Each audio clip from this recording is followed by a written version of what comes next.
Well, the stage which was to host a rally of common opposition candidate Maithripala Sirisena in vulnerable Galle has been set alight by an unidentified group.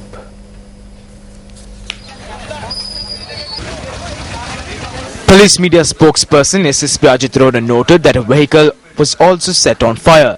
He added that the incident took place at around 6 this morning.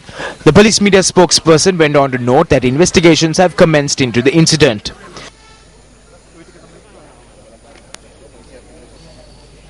Meanwhile, a group of persons have damaged a number of vehicles that were parked close to a UMP meeting in Galnavar. Police media spokesperson SSP Ajit Roda notes that 5 persons have been taken into custody in connection to the incident. It was reported that the group had also fired shots into the air. As soon as the vote of thanks was delivered, a friend known to us arrived at the location. He said there was a group of persons who arrived at the other end in around 7-8 vehicles with firearms in their possession. They told us to evacuate as soon as possible. We attempted to evacuate. We noticed that a few vehicles were lined up at the meeting site. The group were armed. Thereafter, we rushed away from the scene.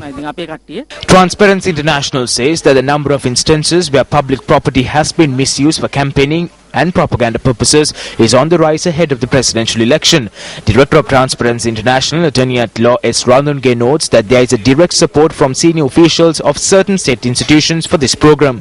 He noted that the Elections Commissioner has been made aware of this situation. The Director of Transparency International notes that by these actions, it has caused state institutions to incur losses. He added that immediate steps should be taken to rectify the situation.